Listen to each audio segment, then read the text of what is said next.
कथा इस प्रकार आरंभ होती है। मां लक्ष्मी, जो सृष्टि की अपार धन, ऐश्वर्य और सुख समृद्धि की देवी मानी जाती है, उनकी अनंत महिमा का कोई पार नहीं है, क्योंकि वे केवल धन की ही नहीं, बल्कि हर प्रकार के सौंदर्य, ऐश्वर्य, सुख और वैभव की अधिष्ठात्री देवी हैं। जहां जहां उनका वास होता है, वहां स्वर्ण के समान झिलमिलाता प्रकाश बिखरता है और चारों ओर आनंद का वातावरण छा जाता है।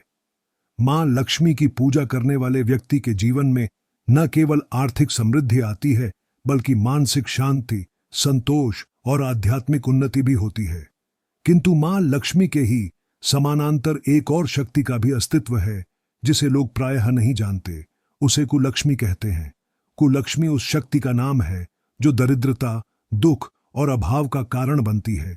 जब मनुष्य अपने कर्तव्यों से च्युत होता है, स्वार्थ में डूबकर अनैतिक कार्य करने लगता है, और जब अपने ही धन, ऐश्वर्य और वैभव का अहंकार करने लगता है, तो मां लक्ष्मी की कृपा धीरे धीरे हटने लगती है और कुलक्ष्मी का वास होता है। मां लक्ष्मी का आशीर्वाद पवित्रता, दान, सेवा और सत्य के पालन से ही मिलता है। वे भक्त के हृदय में श्रद्धा, नम्रता और दया भाव को देखकर प्रसन्न होती हैं। परंतु कुलक्ष्मी वहीं आती हैं जहां कपट, छल, अन्याय और दूसरों की बुराई करने की प्रवृत्ति होती है। इस कथा में मां लक्ष्मी स्वयं एक बार अपनी दासी, जो उनके साथ रहती थी, से कहती हैं, हे सुकन्या, संसार में 5 ऐसी वस्तुएं हैं जिन्हें किसी भी परिस्थिति में दूसरों को नहीं देना चाहिए, अन्यथा भयावह गरीबी आ जाती है और कुलक्ष्मी का वास स्थायी हो जाता है। सुकन्या ने बड़े ही आदर से मां लक्ष्मी से प्रार्थना की कि वे इन 5 वस्तुओं के बारे में विस्तार से बताएं, जिससे वह स्वयं और उसकी पीढ़ियां इस ज्ञान का पालन करके दरिद्रता से मुक्त रहें। मां लक्ष्मी ने कहा, हे सुकन्या, पहली वस्तु है अपने पवित्र कर्म। जो मनुष्य का निज का धर्म है, उसे किसी और के लिए न करना चाहिए, क्योंकि यह उसके आत्मबल का स्रोत है। दूसरी वस्तु है अपनी पवित्रता, चाहे वह तन की हो या मन की, इसे दूसरों के लिए न छोड़ना चाहिए। तीसरी वस्तु है अपनी गृह लक्ष्मी, पत्नी या स्त्री का सम्मान, जो किसी भी परिस्थिति में किसी और को नहीं देना चाहिए। चौथी वस्तु है अपने कुल का मान, परिवार की प्रतिष्ठा, जिसे यदि अपमानित कर दिया जाए तो जीवन भर की लक्ष्मी चली जाती है। पांचवी वस्तु है अपनी श्रद्धा, जिसमें यदि डगमगाहट आ जाए तो जीवन नष्ट हो जाता है।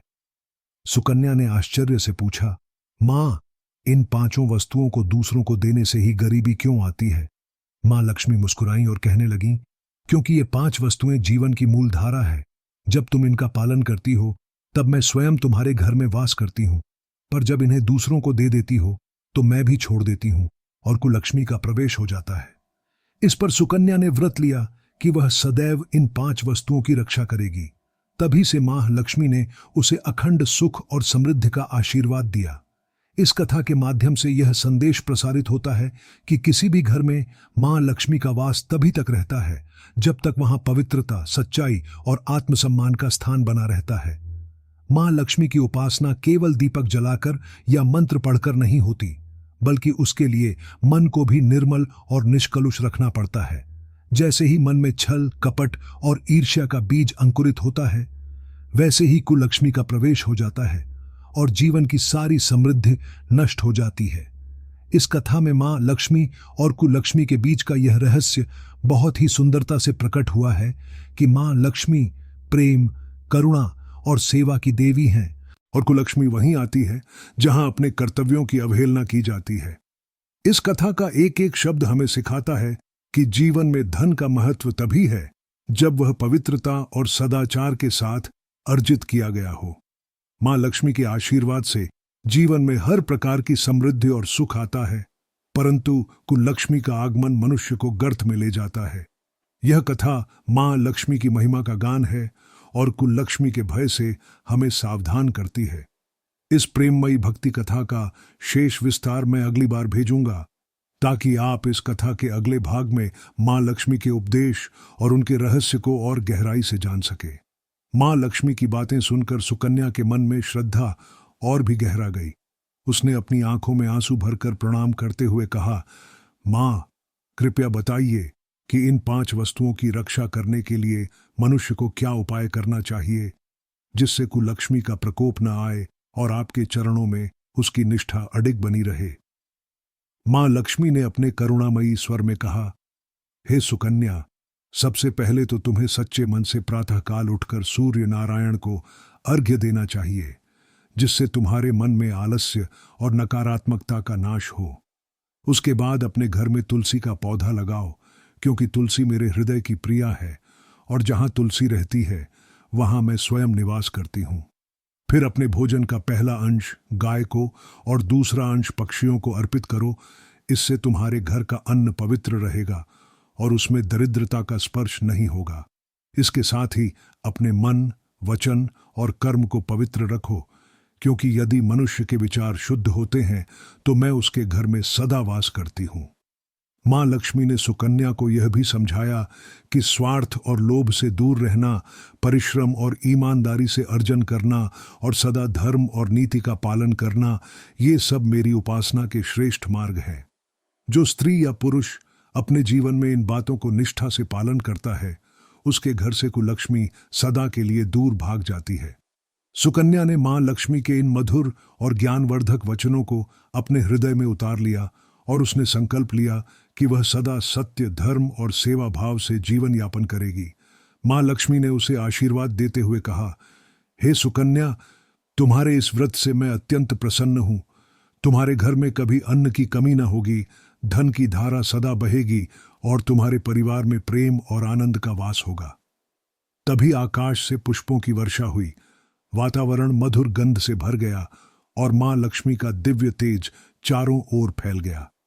यह कथा हमें यह शिक्षा देती है कि मां लक्ष्मी केवल भौतिक धन की देवी नहीं है, बल्कि वे जीवन के हर उस भाव की देवी हैं जिसमें श्रद्धा, पवित्रता और निष्ठा हो।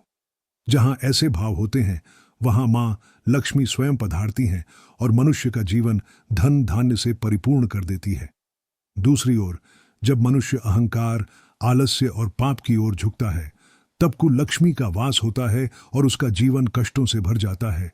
इसलिए मां लक्ष्मी के उपदेश केवल एक कथा नहीं, बल्कि एक आदर्श जीवन का संदेश है, जिन्हें अपनाकर हम सभी अपने जीवन को सुखमय बना सकते हैं। इस कथा का शेष भाग और मां लक्ष्मी के और भी गूढ़ उपदेश मैं आपको अगली बार भेजूंगा, जिससे इस कथा की संपूर्णता और भी अद्भुत हो जाएगी। सुकन्या ने मां लक्ष्मी के वचनों को जीवन का संकल्प बना लिया और उसने अपनी दिनचर्या को मां लक्ष्मी के उपदेशों के अनुरूप ढाल लिया, जिससे उसका मन स्थिर और निर्मल रहने लगा। उसकी निष्ठा और भक्ति ने उसकी आत्मा को उस दिव्य आलोक से भर दिया जो मां लक्ष्मी के श्री चरणों से प्रस्फुटित होता है, और वह प्रतिदिन प्रातः सूर्योदय से पूर्व उठकर मां लक्ष्मी के नाम का जप करने लगी। घर को स्वच्छ रखकर तुलसी जी की पूजा करने लगी और भोजन के समय अन्न का प्रथम भाग गाय, दूसरा भाग पक्षियों और तीसरा भाग अतिथि को अर्पित कर मां लक्ष्मी की अनुकंपा को अपने जीवन का आधार बना लिया, जिससे धीरे धीरे उसके घर में सुख, शांति और धन धान्य का विस्तार होने लगा। इसी बीच एक दिन मां लक्ष्मी स्वयं प्रकट हुई और सुकन्या से बोली, हे सुकन्या, मैं तुम्हारी निष्ठा और भक्ति से अति प्रसन्न हूं। अब मैं तुम्हें कुलक्ष्मी की 3 प्रमुख चालों के विषय में बताने आई हूं, जिससे तुम सदैव सजग रह सको। पहली चाल यह है कि कुलक्ष्मी आलस्य के रूप में मनुष्य को जकड़ लेती है और उसे अपने कर्तव्यों से विमुख कर देती है, जिससे उसकी कमाई रुक जाती है। दूसरी चाल है कि कुलक्ष्मी मनुष्य के मन में मोह और लोभ को जन्म देती है, जिससे वह सच्चाई और धर्म से विमुख होकर झूठ और पाप की ओर बढ़ने लगता है। और तीसरी चाल यह है कि वह मनुष्य के घर में कलह और असंतोष उत्पन्न कर देती है, जिससे परिवार में एकता और प्रेम नष्ट हो जाते हैं। लेकिन हे सुकन्या, जो मनुष्य इन बातों को समझकर सदा सजग रहता है, अपने मन और घर को पवित्र रखता है और दीन दुखियों की सहायता करता है, उसके जीवन में कुलक्ष्मी का वास नहीं होता। इस प्रकार सुकन्या ने मां लक्ष्मी के उपदेशों को हृदय में धारण कर लिया और अपने जीवन को भक्ति, प्रेम और निष्ठा के पवित्र दीपक से आलोकित कर लिया, जिससे उसकी हर प्रार्थना में मां लक्ष्मी का मधुर आशीर्वाद गूंजता रहा और उसके घर का हर कोना मां लक्ष्मी की करुणामयी छाया से सदा आलोकित रहने लगा। यह कथा हमें यही सिखाती है कि सच्चे मन, निस्वार्थ सेवा और धर्ममय आचरण से ही मां लक्ष्मी का सच्चा आशीर्वाद प्राप्त होता है और इसी से जीवन में सच्ची समृद्धि और दिव्यता का उदय होता है। सुकन्या की भक्ति और निष्ठा के प्रभाव से मां लक्ष्मी स्वयं उसके घर में प्रकट होकर उसके जीवन को धन, ऐश्वर्य और आध्यात्मिक शांति से भर देती है, जिससे उसके घर में स्वर्ण के दीपक प्रज्वलित हो जाते हैं और कुलक्ष्मी भयभीत होकर वहां से सदा के लिए भाग जाती है।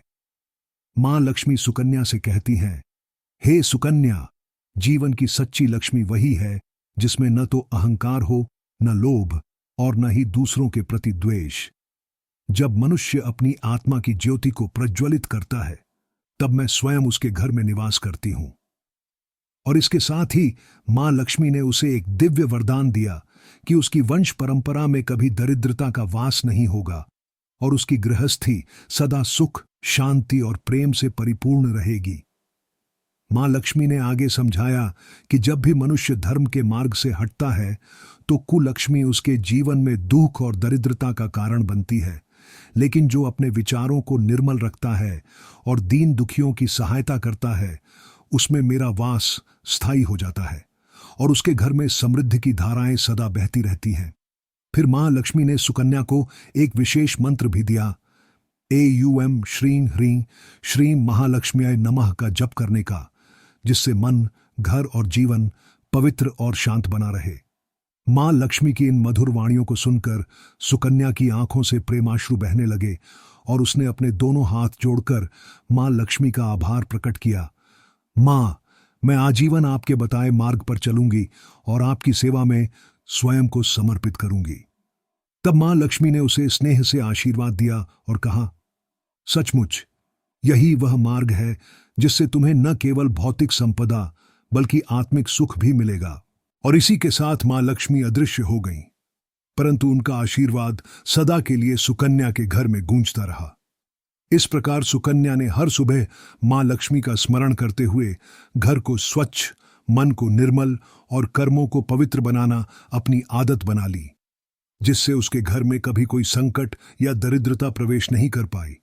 और यह कथा यही संदेश देती है कि मां लक्ष्मी की सच्ची भक्ति वही है जिसमें मन, वचन और कर्म की शुद्धता होती है। और जब मनुष्य सेवा, दया और सच्चाई के पथ पर चलता है तो मां लक्ष्मी स्वयं उसके जीवन को धन्य कर देती है और कुलक्ष्मी उसके जीवन से सदा के लिए दूर हो जाती है। यह कथा हम सबको प्रेरित करती है कि जीवन में धन और वैभव की प्राप्ति के लिए केवल भौतिक उपाय पर्याप्त नहीं, बल्कि आवश्यक है कि हम अपने आचरण को शुद्ध और उदार बनाएं, जिससे मां लक्ष्मी की करुणा और कृपा हमें सहज रूप से प्राप्त होती रहे।